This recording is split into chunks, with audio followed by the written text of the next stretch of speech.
খুব ছোট্ট ছোট্ট দোয়ার আলোচনা হয়েছিল, তারপরের জমাতে তার চেয়ে একটু বড়, আজকের জমাতে ওর চেয়ে একটু বড়, আগামীতে ইনশাআল্লাহ আরো খুব বড় বড় দোয়াগুলো হবে।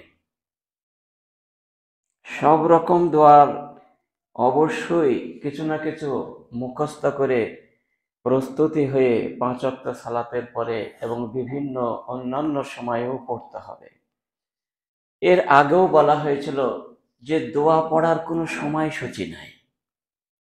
সালাতের যেমন টাইম আছে, টাইম না হলে সালাত হয় না।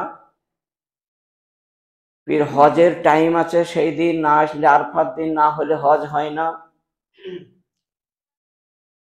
ঠিক সিয়াম রমজান মাস না হলে ফরজ রোজা হয় না। ঠিক অনুরূপ ভাবে এর কোনো বিধান নাই যে কোন টাইমে কোনটা পড়তে হবে। যেগুলা সালাতের মধ্যে পড়তে হয়, যেগুলো পেশাব পায়খানার সময় পড়তে হয়, যেগুলো গাড়িতে ওঠা নামার সময় বলতে হয়, বাজারে প্রবেশ করা এবং বাজার থেকে বেরিয়ে আসা বলতে অগণার সময় আছে। কিন্তু বাকি আদার্সে বেশ কিছু দোয়া আছে যার কোনো টাইম নেই, অনার্গল বলা যায়। যেমন সহিহ বুখারীর লাস্ট হাদিসটা হলো সুবহানাল্লাহি ওয়া বিহামদিহি সুবহানাল্লাহিল আযীম। এর কোনো সময় নাই, এ কতবার বলতে হবে তারও কোনো বিধান নাই। কেউ যদি 5000 বার বলে তাও বলতে পারে, কেউ যদি 5 বার বলে, 3 বার বলে তাও বলতে পারে, অনার্গল বলতে পারে। যে কেউ বলবে হাবিবাত কালিমাতানে, দুটো কলেমা আল্লাহর কাছে অতীব প্রিয়, হাবিবাতানিল রহমান, রহমানের কাছে অতি প্রিয় এবং খুব ভালোবাসা, উনি খুবই ভালোবাসেন। এই বাক্য দুটি বাক্য মাত্র। সাকিলাতানি ফিল মিজান, এবং দাড়ি পাল্লায় ওজন করতে গিয়ে প্রচন্ড ওজনদার হয়ে যায়, যেটা এর সমকক্ষ পৃথিবীতে আর কোনো দোয়া নাই যে এর থেকে বেশি ওজন হবে। যে বেশি বলবে তার বেশি হবে। ওয়াস খাফিফাতানি ফিল লিসান, আর জিহ্বায় বলতে অতীব সহজ, প্রচন্ড সহজ। সেই কলেমা দুটো, বাক্য দুটো হলো সুবহানাল্লাহি ওয়া বিহামদিহি সুবহানাল্লাহিল আযীম। এটা মহান আল্লাহ প্রচন্ড খুশি হয়ে যান এই বাক্য দুটোই। তাহলে এই দুটো আপনাকে বলতে হবে সবসময়। উদউনি আস্তাজিব লাকুম, বান্দা তোমরা আমার কাছে প্রার্থনা করো, ডাকো আমাকে, আমি কি করব? ইস্তাজিব লাকুম, আমি তোমাদের ডাকে সাড়া দেব, মানে কবুল করব। তোমরা আমার কাছে প্রার্থনা করো, আমার কাছে অভিযোগ করো, আমার কাছে দরখাস্ত করো, পেশ করো, আমি দরখাস্তকে কবুল করব। কবুল করার মালিক আমি। এটা মহান আল্লাহ তাআলা নিজে সূরাতুল হামিম সিজদায় 60 নম্বর আয়াতে উল্লেখ করে বলেন, উদউনি, বান্দা আমাকে ডাকো, আস্তাজিব লাকুম, আমি তোমাদের দোয়াকে কবুল করব। তাহলে আমাদেরকে ডাকতে হবে। এইবার ডাকার মাত্রা আছে, ডাকতে গেলে তার পদ্ধতি আছে, বৈশিষ্ট্য আছে, তার শর্ত আছে। এই শর্তগুলো মানার পরে ডাকতে হবে, তবেই আল্লাহ রাব্বুল আলামিন আমাদের প্রার্থনাকে কবুল করবেন বা মঞ্জুর করবেন। মোনাজাত যেমন বলা হয়, মোনাজাত মানে সারগোশি করা, মানে গোপনে গোপনে কথা বলা, আল্লাহর সঙ্গে পরস্পর নিরিবিলি, একাকী এবং নীরবে বিনয়ের সঙ্গে আল্লাহকে ডাকা, একে বলা হয় মোনাজাত। আর এটাই হচ্ছে আসল তথ্য। আর যেটা সম্মিলিত দোয়া হয় সেটা মোনাজাত নয়, সেটা সবাই সম্মিলিত দোয়া করলো, সে দোয়াটা হচ্ছে ইস্তেসকার সালাতে, পানি চাওয়ার সালাতে, আর কুনুতে নাজেলা আর কুনুতে রাতেবা, বদদোয়ার জন্য যে কুনুত পড়া হয়, আর ভালো দোয়ার জন্য যেটা কুনুত আমরা বেতের সালাতে আদায় করি শেষ রাকাতে, এইগুলার জন্য সম্মিলিত বৈধ। তাছাড়া সব রকমের দোয়া একাকী, নিরিবিলি, নীরবে, খুব বিনয়ের সঙ্গে পড়তে হবে, তাহলে কবুল হয়ে যাবে। এবং একাকি করতেও হবে দোয়া, আর দোয়া হওয়ার ইবাদত, দোয়াটাই হচ্ছে ইবাদত। যেমন সালাদটা একটা ইবাদত। আল্লামা ইবনে কাইয়ুম রাহমাতুল্লাহ আলাইহি বলেন, সালাত পড়ার যেমন একটা ভালো ইবাদত, ইবাদতের শ্রেষ্ঠতম ইবাদত, সেই অনুরূপ ভাবে দোয়া করাটাও একটা বিশাল বড় ইবাদত, তাসবিহ পড়াটাও বিশাল ইবাদত, দুটোই ইবাদত। তাহলে দুটোকেই কিন্তু ছাড়া যাবে না, 19 আর 20। সালাত আমরা পড়বো, দোয়াও করবো আমরা আল্লাহর কাছে, তবে তো দোয়া কবুল হয়ে যাবে। সেজন্য এই দোয়ার আর 4টে মানা হয়। দোয়া মানে সালাত, দোয়া মানে প্রার্থনা করা, দোয়া মানে রহমত আকাঙ্ক্ষা করা আল্লাহর কাছে চাওয়া, দোয়া মানে মাগফিরাত ক্ষমা চাওয়া, আর দোয়া মানেই দোয়া করা। দেখুন কতটা সালাত হলো। তো সালাতের মধ্যে কতটা দোয়া আছে। কেরাত করে যখন, তখন আমরা কোরআন মাজিদ পড়ি, তারপরে যত জায়গা আছে, কিয়ামের পরে যত জায়গা আছে, সবগুলাই আমরা দোয়া করি, সবগুলাই প্রার্থনা করি, সবগুলাই আল্লাহর আকাঙ্ক্ষার আশাবাদী, সবগুলাই আমরা আল্লাহর কাছে ক্ষমা চাই। দেখুন, আল্লাহুম্মা গফিরলি যামবি কুল্লাহু ওয়া দিক্কাহু ওয়া জিল্লাহু ওয়া আউয়ালাহু ওয়া আখিরাহু আলানিয়াতাহু ওয়া সিররাহু। সাজদার দোয়া, সহিহ মুসলিমের হাদিস। আল্লাহুম্মা গফিরলি যামবি কুল্লাহু, আল্লাহ তুমি আমার টোটাল পাপগুলাকে তুমি ক্ষমা করে দাও। আল্লাহুম্মা যামবি কুল্লাহু দিক্কাহু, ছোট ছোট গুনাহকেও ক্ষমা করে দাও, ওয়া জিল্লাহু, বড় বড় গুনাহকেও ক্ষমা করে দাও। আল্লাহুম্মা গফির যামবি কুল্লাহু দিক্কাহু ওয়া জিল্লাহু আউয়ালাহু আখিরাহু, প্রথম জীবনের যত পাপ করেছে সেগুলোও মোচন করে দাও, আও আখিরাহু, শেষ জীবনে যে পাপ হচ্ছে আল্লাহ আমরা জানি না, অজান্তিত অনেক পাপ হচ্ছে, জেনে শুনেও হয়, এই পাপগুলোকেও মাফ করে দাও। ওয়া আলানিয়াতাহু ওয়া সিররাহু, আলানিয়াতুন মানে সদর হয়ে গেছে, সবাই জেনে গেছে আমি এই পাপ করি, সেটাও ক্ষমা করে দাও। ওয়া সিররাহু, ওগো দয়াময়, আমি যেগুলো গোপনে আমি আর তুমি ছাড়া দ্বিতীয় কেউ পৃথিবীতে জানে না, ওই রকম পাপ আমার আছে অনেক, ওই পাপ গুলাকেও আল্লাহ তুমি মার্জনা করে দাও। দেখুন কি সুন্দর দোয়া, একটা দোয়ায় কত রকম জিনিস চাওয়া পাওয়া আছে। দেখুন কি সুন্দর দোয়াটা লাগলো। আল্লাহুম্মা গফিরলি যামবি কুল্লাহু দিক্কাহু ওয়া জিল্লাহু আউয়ালাহু আখিরাহু আলানিয়াতাহু ওয়া সিররাহু। এটা যে নামাজের মধ্যেই আমরা বলি সাজদার দোয়া, এটা ফজরের সময় নামাজ লং হয় তখন এটা বলতে হয়, বলবেন সব সেজদাতেই বলা যাবে, সহিহ মুসলিমের হাদিস। তো এগুলো আমাদের বলতেই হবে। তো টোটাল নামাজটাই কিন্তু আমাদের শুধু দাঁড়িয়ে যখন পড়ি সূরা কারাত করি, বাকি সবটাই দোয়া করি, এই দোয়াগুলোই আমাদের করতেই হবে। এবার দেখুন এই দোয়াটা সুলাইমান থেকে বর্ণিত, তিনি বলেন রাসূল সাল্লাল্লাহু আলাইহি ওয়াসাল্লাম তিনি বলেছেন, ইন্না রাব্বাকুম হাইয়ুন কারীমুন, নিশ্চয়ই প্রভু, তোমাদের প্রভু কেমন, হাইয়ুন, তিনি খুব লজ্জাশীল, কারীমুন, তিনি দয়ালু, প্রচন্ড দয়ালু আল্লাহ রাব্বুল আলামিন, এবং প্রচন্ড লজ্জাশীল। সেজন্য যখনই ইয়াস্তাহি মিন আবিদিহি, নিজ বান্দা যখন আল্লাহর কাছে হাত দুটো উত্তোলন করে বলে, প্রার্থনা করে বিনয়ের সঙ্গে কাতর চিত্তে, তখন আল্লাহ রাব্বুল আলামিন ইয়াস্তাহি মিন আবদিহি, বান্দার যখন হাত তুলে দোয়া করে আল্লাহ লজ্জা বোধ করেন ওই হাত দুটিকে শূন্য হাতে ফেরত দিতে। তিনি কিছু না কিছু দোয়াকে কবুল করে নিয়ে তাকে ফিরিয়ে দেন। বলো আলহামদুলিল্লাহ। দেখুন দেবেনই কিছু, একদম পাক্কা সহিহ হাদিস, 7খানা রয়াত।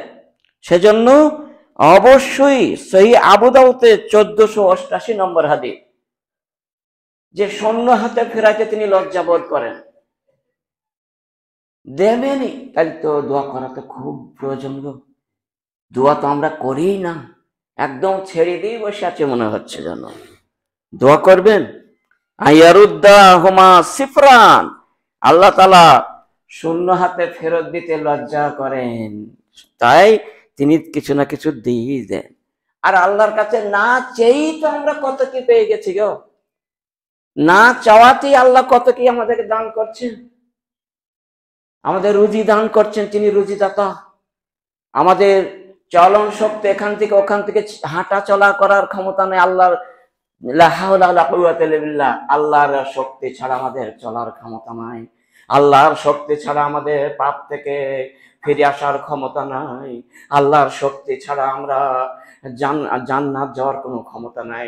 আল্লাহর রহম ছাড়া কেউ জান্নাতে প্রবেশ করতে পারবে না। সেজন্য আল্লাহর শক্তি ছাড়া আমরা নেকি অর্জনও করতে পারবো না। আল্লাহ যদি আমাদের সাহায্য করেন, তিনি সহযোগিতা করেন, তাহলে আমরা পারব। এটাই তো। এইবার দোয়া করার বেশ কিছু শর্তাবলী আছে, সেগুলোকে মান্য করে চলতে হবে, তাহলে দোয়া কিন্তু কারেন্টের মতো কবুল হবে। দেখুন, 1 নম্বর শর্ত হইল খাদ্য খাবার। খাবার, পানি আর পোশাক, এই তিনটি যেন হালাল হয়। কোনটা? পেটে যেটা শক্ত খাবার খাচ্ছি ভাত, আর যেটা তরল খাবার পানি পান করছি, এ দুটো, আর যেটা পোশাক পরিয়াছি, এগুলো যেটা নির্ভেজাল খাঁটি পয়সার হয়, রক্ত ঘামানো পয়সার হয়, তাহলে কবুল হবে। 1 নম্বর 2, একনিষ্ঠ ভাবে দোয়া করতে হবে। মুখলিসিন লাহুদ্দিন, একদম একনিষ্ঠ ভাবে, লিল্লাহিয়াত, আল্লাহর কাছে, কোনো অংশীদার নাই, সেই আল্লাহর কাছেই আমরা দোয়া করব। এইরকম ভাবে একাগ্রতা ভাঙে দোয়া করতে হবে। এবং 3 নম্বর, নেক আমল পেশ করে দোয়া করতে হবে। আল্লাহ গো, এই আমলগুলো করছি, আমার কবুল করে নাও দয়া করে। আর 4 নম্বর, উজু করতে হবে, উজু সহ দোয়া করতে হবে। 5 নম্বর, কিবলামুখী হতে হবে, কিবলামুখী হয়েই দোয়া করতে হবে। আর 6 নম্বর, আল্লাহর প্রথমেই দোয়াতে প্রশংসা করতে হবে, আলহামদুলিল্লাহ রাব্বিল আলামিন বলতে হবে। 7 নম্বর, দরুদ পাঠ করতে হবে, আল্লাহুম্মা সাল্লি আলা মুহাম্মাদ, প্রথমে প্রশংসা আল্লাহর, তারপর দরুদ পাঠ। আর 8 নম্বর, আমাদের যে পাপ হয়েছে ওই পাপগুলা স্বীকারোক্তি দিয়ে দোয়া করতে হবে, যে আল্লাহ গো, অমুক অমুক জায়গায় এই পাপ আমি করেছি, ওটাকে মোচন করে দাও।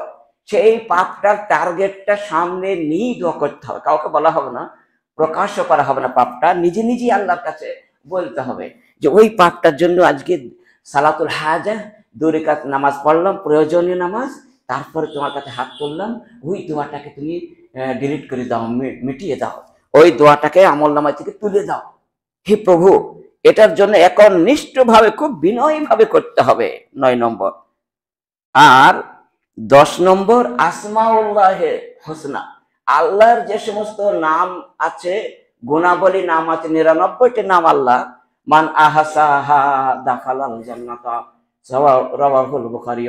মহানবী বললেন, যে ব্যক্তি আল্লাহর 99টা নাম মুখস্থ করে নিয়ে সালাতের পর পড়বে, তাকে জান্নাতে প্রবেশ করানো হবে। সহিহ বুখারী 2য় খণ্ডের হাদিস।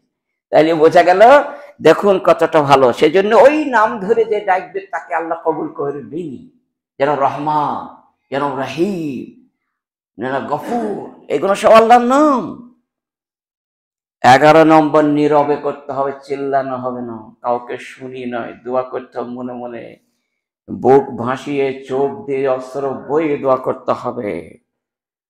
আর 12 নম্বর, আল্লাহর কাছে আশা রাখতে হবে, নিশ্চয়ই তিনি কবুল করবেন। আর 13 নম্বর, তাড়াহুড়া করা হবে না, দোয়াগুলা ধীর স্থির ভাবে একটা একটা শব্দ আলাদা আলাদা করে আস্তে আস্তে আস্তে আস্তে বলতে হবে, অর্থহীনই করতে হবে, আল্লাহ কবুল করবেন। এই 13টা শর্তে যদি আমরা করি, বা আমরা যদি এগুলো আমাদের ভিতরে থাকে, দোয়া কবুল হবে ইনশাআল্লাহ, এতে কোনো ভুল নাই। সেজন্য এই শর্ত কটা আমরা লক্ষ্য রাখবো সকলেই। দেখুন, এইবার আমি কয়েকটা দোয়া বলবো, যে দোয়া কটার প্রচন্ড ফজিলত আছে, বেছে বেছে 7-8টা দোয়া এক জায়গায় করেছি। অনেকে আমরা বলি, অনেকে মুখস্থ নাই, অনেকে আছে, যাদের আছে আলহামদুলিল্লাহ, যাদের নাই করে নেবেন, এটাই অনুরোধ। যেমন 5 ওয়াক্ত সালাতের আমরা ফজরের নামাজের পর আর মাগরিবের নামাজ পর বলি 3 বার করে, সুবহানাল্লাহি ওয়া বিহামদিহি আদাদা খালকিহি ওয়া রিজা নাফসিহি ওয়া জিনাতা আরশিহি ওয়া মিদাদা কালিমাতিহি। এই দোয়াটা যে ব্যক্তি মাগরিব বাদ এবং ফজর বাদ 3 বার করে বলল। মহানবী বললেন, তার যে ব্যক্তি ফজরের সময় বলল সূর্য ডোবা পর্যন্ত এই 12 ঘন্টার মধ্যে, সে ব্যক্তি যতটা 12 ঘন্টা সব সময়তে কোরআন পাঠ এবং তসবিহ তাহলিল গুনতেই আছে, হাতে গুনতেই আছে। 12 ঘন্টা গুনলে যতটা নাকি হবে ততটা নাকি তার এই 3 বার ফজরের সময় বললে হবে। আর মাগরিবের পর যদি কোনো ভাই কোনো বোন বলেন 3 বার করে এই দোয়াটা, তাহলে পারে তার সূর্য ওঠা পর্যন্ত এই 12 ঘন্টা রাত, সারা রাত জেগে জেগে তসবিহ পড়লো, যতটা নাকি হয় ততটা নাকি হবে 3 বার বললে। বলবো আলহামদুলিল্লাহ। তাহলে দেখুন কতটা আল্লাহ রাব্বুল আলামিন আমাদের কত সহজ করে দিয়েছেন। সহিহ মুসলিমের 2726 নম্বর হাদিস। অবশ্যই এটা আমাদেরকে পড়তে হবে। সহিহ বুখারীর একটি ঘটনা আছে যে হযরত হুজুর সাল্লাল্লাহু আলাইহি সাল্লাম মসজিদে নববীতে তিনি ফজরের নামাজ পড়ে চলে গেছেন বাড়ি। দিয়ে বেশ রাস্তা ঘুরে ফিরে তসবিহ তাহলিল করে বেশ কিছু মানুষকে আহ্বান করে ঘন্টা 1.5-2 পর আবার ফিরে মসজিদে আসলেন। দেখছেন যে জুয়াইরিয়া বলে ওই মহিলা, মহানবীর স্ত্রী, তার নাম জুয়াইরিয়া। ওই জুয়াইরিয়া মহিলাটা তখনও পর্যন্ত আঙুল গুনছে, তসবিহ করছে। 2 ঘন্টা 2.5 ঘন্টা হয়ে গেছে মসজিদে বসে বসে। তখন মহানবী জিজ্ঞেস করলেন, কি করছে গো? আমি তসবিহ পাচ্ছি। তখন থেকে বল, হ্যাঁ, তুমি যদি এতক্ষণ না পড়ে যদি এই কলমাটা 3 বার বলতে, তাহলে তুমি সারা দিন সারা রাত বলার সম পরিমাণ নাকি তোমার অর্জন হয়ে যেত। কোনটা? সুবহানাল্লাহি ওয়া বিহামদিহি আদাদা খালকিহি ওয়া রিজা নাফসিহি ওয়া জিনাতা আরশিহি ওয়া মিদাদা কালিমাতিহি। দেখলেন, দুধার থেকে হাদিস এসে জমিয়ে দিলাম যে অবশ্যই এটাকে বলতে হবে। এটা মহানবী বলেছেন। নম্বর 2, একটা দোয়া হলো। নম্বর 2, উবাদাতা বিন সামিত থেকে বর্ণিত, মহানবী কাছে তিনি বলছেন, আনিন নবী সাল্লাল্লাহু আলাইহি ওয়াসাল্লাম, মহানবী বললেন যে মান কামা মিনাল লাইলি, যে ব্যক্তি রাত্রিতে জাগলো, আও দা উস্তুজিবা লাহু, তারপর সে জেগে জেগে দোয়া করলো, প্রার্থনা করলো আল্লাহর কাছে, খুব নিরিবিলি ভাবে, বিনয়ের ভাবে, কাতর ভাবে হাত তুলে আল্লাহর কাছে দোয়া করলো, উস্তিজিব আলাহু, আল্লাহ রাব্বুল আলামিন ওই দোয়াটাকে কবুল করে নেবেন, উস্তিজিবা কবুল হয়ে যাবে। আও ফাইন তাওয়াজ্জা, অথবা সে ব্যক্তি ঘুম থেকে উঠে উযু করে আসলো, ওয়া সাল্লা, তারপর সালাত পড়লো, তাহাজ্জুদের সালাতুল লাইল পড়লো, অথবা 2 রাকাত তাহিয়াতুল উযুই পড়লো, অথবা 2 রাকাত তাহিয়াতুল তাওবা সালাতুত তাওবাহ পড়লো, অথবা সালাতুল হাজা পড়লো, যা কিছু করলো সে। তাওয়াজ্জা সাল্লা, আর সে ব্যক্তি উযু করে সে নামাজ পড়লো, সাল্লা কবেলা সালাতুহু, তার ওই নামাজটাকে আল্লাহ কবুল করে নেবেন। সহিহ বুখারীর 1154 নম্বর হাদিস। তাহলে আমরা বুঝতে পারলাম যে রাতে উঠে এই দোয়াটা যে ব্যক্তি বলবে তার দোয়া আল্লাহ কবুল করবেনই। সেটা কি? লা ইলাহা ইল্লাল্লাহু ওয়াহদাহু লা শারীকা লাহু লাহুল মুলকু ওয়া লাহুল হামদু ওয়া হুয়া আলা কুল্লি শাইইন কাদির, সুবহানাল্লাহি ওয়াল হামদুলিল্লাহি লা ইলাহা ইল্লাল্লাহু ওয়াল্লাহু আকবার ওয়া লা হাওলা ওয়া লা কুওয়াতা ইল্লা বিল্লাহি রাব্বিগফিরলি। এই দোয়াটা যা দোয়া করি তাও, যদি দুনিয়া চাই যে আমি বড় লোক হয়ে যাবো, আমাকে আল্লাহ স্বাবলম্বী করে দেন, খাটাখাটনি করছি, আমি ভালো হচ্ছে না, খুব আপদ বিপদ চলছে, সেটাও আল্লাহ কবুল করে দেবে। যে জান্নাত চান সেটাও কবুল করেন, যেটা ইচ্ছা আপনার, অসুস্থ ব্যক্তি চান, দোয়া কবুল হয়ে যাবে। এই দোয়াটা অবশ্যই অবশ্যই রাতে করবেন। তারপর একটা দোয়া আছে, এর দোয়াটার একই দোয়া প্রায় কাছাকাছি, লা ইলাহা ইল্লাল্লাহু ওয়াহদাহু লা শারীকা লাহু লাহুল মুলকু ওয়া লাহুল হামদু ওয়া হুয়া আলা কুল্লি শাইইন কাদির। এই দোয়াটা 7খানা রয়াত আছে।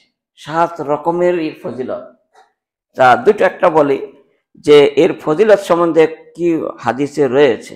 1 নম্বর হচ্ছে দোয়া ও ইয়াউমে আরফাতা, খায়রু দোয়ায়ে ইয়াউমে আরফাতা ওয়া খায়রু মা কুলতু আনা ওয়ান নাবিয়্যুনা মিন ক্বাবলি। মহানবী বলেন এই খায়রুদ দোয়ায়ে ইয়াউমে আরফা, আরফার দিনে, আরফার জায়গায়, ঢোলপাড় জায়গাতে ওই দোয়া, এই দোয়াটা হচ্ছে সর্বোত্তম, পৃথিবীর মধ্যে সেরা দোয়া। এই দোয়াটা খায়রু কুলতু, এই দোয়াটা আমিও বলেছি, মহানবী বলছেন আমিও বলেছি, ওয়া আনা ওয়ান নাবিয়্যুনা মিন ক্বাবলি, আর আমি আর আগে যত নবীগণ এসেছিলেন, লক্ষ লক্ষ নবী, 1 লক্ষ কত নবী এসেছেন, বহু নবী, সেই সমস্ত নবীগণ ওই আরফার ময়দানে এটা বলেছেন, ওয়ান নাবিয়্যুনা মিন ক্বাবলি লা ইলাহা ইল্লাল্লাহু ওয়াহদাহু লা শারীকা লাহু লাহুল মুলকু ওয়া লাহুল হামদু ওয়া হুয়া আলা কুল্লি শাইইন কাদির। আর মসজিদে খায়েফে 70,000 নবী ওখানে নামাজ পড়েছেন। আর তাহলে বোঝা গেল সমস্ত নবীগণ এই দোয়াটা বলে গেছেন। আর বিশ্ব নবী তিনিও বলছেন আমার দোয়া এটা, আমিও বলে যাচ্ছি, আর আমার উম্মতকেও আমি বলে যাচ্ছি, তারা যেন এটা 2 বার 100 করে বলে। মাগরিবের সময় 100 বার, ফজরের সময় 100 বার, অথবা শুধু মাগরিবের সময় 100 বার, অথবা মাগরিবের সময় 10 বার, আর ফজরের সময় 10 বার। 4 রকমের হাদিস আছে। যারা 10 বার করে শুরু করবেন 10 বার করুন, বেশি পারবেন না। আর যারা একটু বেশি পরেজগার হওয়ার চেষ্টা করছেন তারা 100 বার বলো। দুটোই সহিহ বুখারী হাদিস। দেখুন 10 বারটা বলছি, 10 বার যারা বলবে ফজরের সময়তে আর মাগরিবের সময়, তাহলে তাদের কি হবে, ফেরেশতা তাদেরকে আগলাইতে থাকবে, তাদেরকে নিরাপদে রাখার জন্য, তাদেরকে আপদ বিপদ যাতে মুক্ত থাকে তার জন্য নিরাপদে 2 জন ফেরেশতা থাকবে, স্টার ফেরেশতা 2 জন আসবে। এই বলার কারণে, এই দোয়াটা বলার কারণে 10 বার করে যারা বলবে, এবং তাদের 10টা নেকি হবে, 10টা গুনাহ মাফ হবে, এবং 10টি গোলাম স্বাধীন করার যতটা টাকা ব্যয় হয় অতটা নেকি অর্জন হবে। তাহলে বোঝা গেল এই দোয়া। আর 100 বারে যেটা হবে, সেটা 10টা গোলাম স্বাধীন করলে যত টাকা লাগে অতটা তার নেকি হবে, 100টা গুনাহ মাফ হবে, 100টা নেকি অর্জন হবে। ওয়াহিরজান মিনাশ শায়তান, শয়তানের কুমন্ত্রণ থেকে নিরাপদে থাকবে। আর সর্বোৎকৃষ্ট নেকি আল্লাহ দান করবেন। এর চেয়ে বেশি নেকি আর পৃথিবীতে কেউ পাবে না। যে আবার এর থেকে বেশি পড়বে, 200 বার পড়ে সে পাবে, কিন্তু 100 বার যে পড়বে এই সব থেকে বেশি পাবে। আর এই বাদ দিয়ে যদি কেউ 200 বার শুরু করে দেয়, একটা 200 বারের হাদিস আছে, একটাই আছে, তাহলে সে এর থেকে আগে চলে যাবে। সহিহ বুখারীর 6403 নম্বর হাদিস।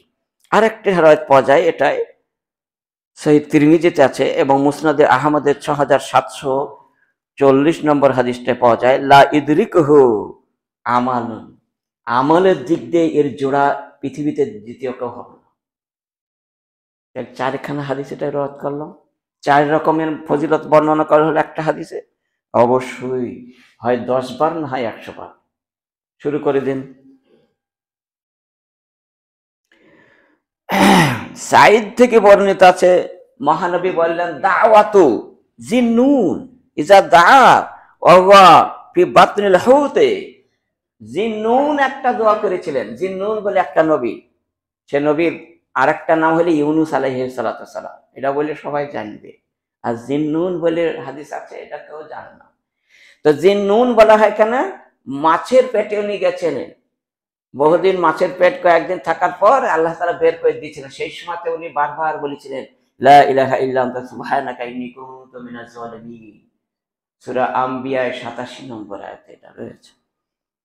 এটা বোঝা যাচ্ছে এই দোয়াটা কোনো বান্দা আপদ বিপদে যদি হয়ে থাকে, আর সেই সময় যদি এই দোয়াটা বারবার পড়ে, তার বিপদ মুক্ত হয়ে যাবে, সে উদ্ধার হয়ে যাবে, আল্লাহ কবুল করে নেবেন। ফাইন্নাহু লাম ইয়াদউ, যে বিহা রাজুলুন মুসলিমুন, কোন মুসলমান এই দোয়াটা যদি বিপদের সময় বলে, ফি শাইইন, যে কোনো বিপদে, ইল্লা ইস্তাজাবা আল্লাহু লাহু, মহানবী বলেন তার দোয়াটা কবুল হবেই হবে। সহিহ তিরমিজিতে 3505 নম্বর হাদিস। তাহলে আমরা বুঝতে পারলাম যদি কোনো বিপদ আপদে আমাদের সম্মুখীন হয়ে যায়, তাহলে আমরা চট করে 2 রাকাত সালাত পড়ি, আমরা এই দোয়াটাকে কয়েকশো বার বলবো। দোয়া এক বলাও শেষ, বিপদও মুক্ত হয়ে যাবে। এটা থেকে বোঝা গেল বিপদ মুক্তর দোয়া হলো এটা। সেদিকে লক্ষ্য রেখে আমরা অবশ্যই বলার প্রচেষ্টা নেব।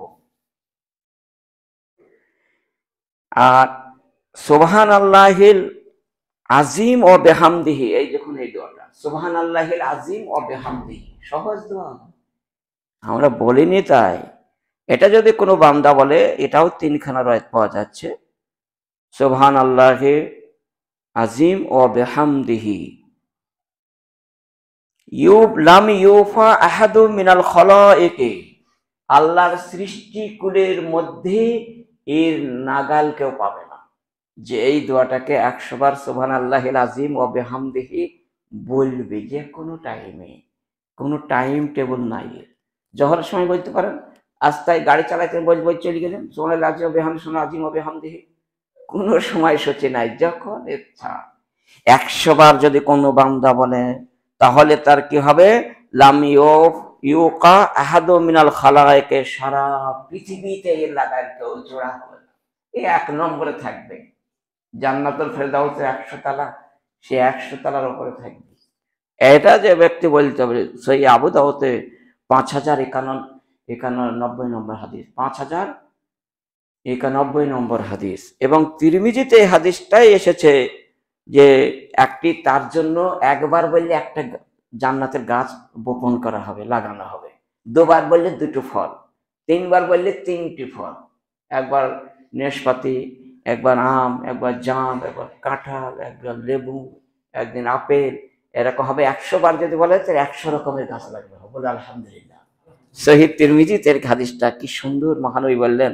এই হাদিসটা 3406 নম্বর, অর্থাৎ 3434 বা 64 নম্বর হাদিস আছে, এবং 34 নম্বরেও একটা রায়াত আছে, 2টো রায়াত। তাহলে বোঝা গেল, একবার বললে একটা জান্নাতের গাছ লাগানো হলো, 2 বার বললে 2টো, 5 বার বলুন, তাহলে 5টা গাছ আপনি নিয়ে নেবেন। আর যদি আপনার 100টা গাছ ইচ্ছে, তাহলে 100 বার বলবেন সুবহানাল্লাহি আজিম ও বিহামদিহি, আল্লাহ পবিত্র, তিনি মহান, এবং তারই প্রশংসা। 3টি জিনিসই আল্লাহ খুশি হন, তার পবিত্র বর্ণনা করে তিনি খুশি হন, তাকে মহানত্ব যে মহান বলা হচ্ছে, তিনি আরশে আজিমের মালিক, সব থেকে অবসান করে আছেন, তার প্রশংসা তিনি প্রচন্ড খুশি হন, আর ওই দোয়াতেও খুব খুশি হন। আমরা রুকু সাজদায় যেটা বলি, কোনটা, সুবহানা জিল জাবারুতে ওয়াল মালাকুতে ওয়াল কিবরিয়া ওয়াল আযামা, নতুন শুনছেন তা নয়, বলতে হবে এটা, সুবহানা জিল জাবারুত, আল্লাহ তুমি পবিত্র, তুমি মহামহিত্ব, তুমি মহানত্ব, তুমি বড়ত্ব, তুমি বড়র অধিকারী, জিল জাবরুত ওয়াল মালাকুত, তোমার রাজত্ব, ওয়াল কিবরিয়ায়ে, তুমি অহংকারের মালিক, তুমি ছাড়া পৃথিবীতে আর কেউ নাই, ওয়াল আযামা, আর তুমি মহান। এই বলাতে আল্লাহ প্রচন্ড খুশি হয়ে যায়। এই দোয়াটা যদি কেউ বলে, ভাষায় প্রকাশ করা যাবে না কতটা দোয়া তিনি খুশি হবে, কিন্তু নাই মুখস্থ মুসল্লিদের খুব কম, করে নেবেন গো। সুবহানা জিল জাবারুতে ওয়াল মালাকুতে ওয়াল কিবরিয়া ওয়াল আযামা, এই 4টি জিনিস আল্লাহ নিজের হাতে রেখেছেন। অহংকারের চাদর কার হাতে? আল্লাহ। সবথেকে বড় কে? আল্লাহ। আর পবিত্র কার বয়ান করতে হবে? আল্লাহ। মালিক, রাজত্বর মালিক কে? আল্লাহ। এই 4টি জিনিস তিনি মূল হাতে রেখেছেন। এই 4টি যে ব্যক্তি বলবে, আল্লাহ তার উপরে প্রচন্ড আনন্দিত হবে না। রে বান্দা বলছে আদমকে সৃষ্টি করে নাও, মারামারি হানাহারি কাটাকাটি করবে, দেখো কি বলছে, এদের যা বলছে আমার জানকে কেড়ে নিচ্ছে গো, আমি তোকে দিতে বাধ্য হচ্ছি। এত সুন্দর কথা বললো আজকে, আর সে আজিমের কাছে, ওর কাছে লেখা থাকবে এটা, যে এতবার বলেছিল এই দোয়াটা। দেখুন কতটা ভালো জিনিস বললাম।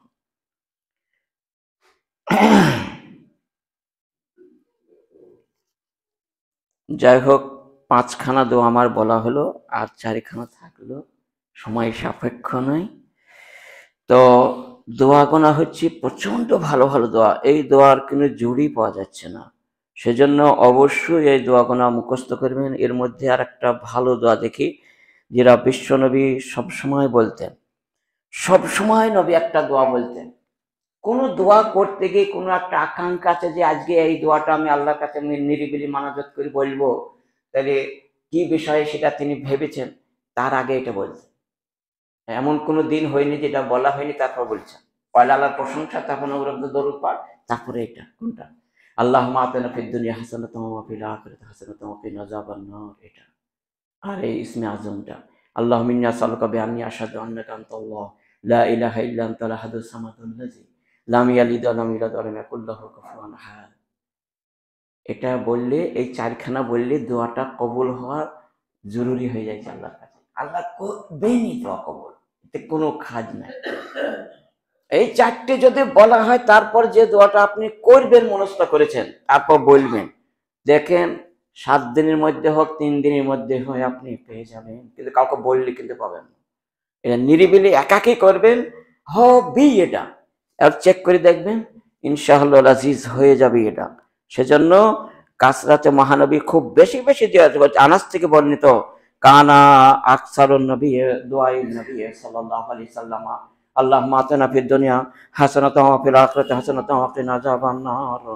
আল্লাহর নবী এটা এত বেশি বেশি করতেন। সহিহ বুখারী ৬০২৬ হাদিস, ৬০২৬ হাদিস নম্বর। অতএব এটা আমাদের বেশি বেশি করে করতে হবে। আর কাতাদা তিনি আনাসকে বললেন যে, আনাস তুমি তো মহানবীর কাছে সবসময় ঘোরাফেরা করো, আর তোমার কাজই হচ্ছে মহানবীর কাছে থাকা, আর তুমি এককালীন 10 বছর মহানবীর বাড়িতে রাখালি করেছো, তাই তুমি তো সব খুঁটিনাটি জানো, তাই বলো তো মহানবী সব চাইতে বেশি যে দোয়াটা করেছে কোনটা বলো তো, সেটা আমি আমল করবো। তো উনি বললেন আকসার দুআইন নবী সাল্লাল্লাহু আলাইহি ওয়াসাল্লাম আল্লাহুম্মা আতিনা ফিদ দুনিয়া হাসানাতাও ওয়া ফিল আখিরাতি হাসানাতাও ওয়া কিনা আযাবান নার। এইটাই তিনি বলেছেন। তাহলে 2 ধার থেকে পাওয়া গেল যে এটা সহিহ মুসলিমে 2690 নম্বর হাদিস, যে মহানবী এটাই সবচাইতে বেশি, এমনকি দোয়া সাজদাতেও এটা বলেছেন কয়েকবার। তবে ওখানে আল্লাহুম্মা শব্দ যুক্ত করতে হবে, আল্লাহুম্মা আতিনা ফিদ দুনিয়া হাসানাতাও ওয়া ফিল আখিরাতি হাসানাতাও ওয়া কিনা আযাবান নার, অথবা আল্লাহুম্মা রাব্বানা আতিনা ফিদ দুনিয়া হাসানাতাও ওয়া ফিল আখিরাতি হাসানাতাও ওয়া কিনা আযাবান নার, এটা করতে হবে। আর আল্লাহুম্মা যদি যুক্ত না করেন, তাহলে ওটা কোরআন মাজিদের আয়াত হয়ে গেল, যেটা সূরা বাকারায় রয়েছে। তাহলে ওই আয়াতে সেজদায় পড়াটা নিষেধ, রুকু এবং সেজদায় কোরআন আয়াত পড়া হারাম। সেজন্য সেজদায় যদি আপনি ওটা পড়তে হয়, তাহলে আপনাকে আল্লাহুম্মা শব্দটা লাগাইতে হবে, তারপর হাদিস হয়ে গেল, যেটা সহিহ বুখারী মুসলিম থেকে পাওয়া গেল। অতএব ওটা লাগিয়ে দেবেন, দোয়াটা হেভি মাধুর্য। এই দোয়ার বিকল্প আমি দেখি নাই। এটা যে নিয়ত করবেন সে আশাটা পূরণ হয়ে যায়। এটা সাহাবাদের হয়ে গেছে, আর তাবেঈনদের হয়েছে, আর আমি নিজেও প্র্যাকটিক্যালি দেখেছি হয়েছে। সেজন্য এই অনুরোধ রেখে আজকের সংক্ষিপ্ত আলোচনা এই 3 অংশ আমার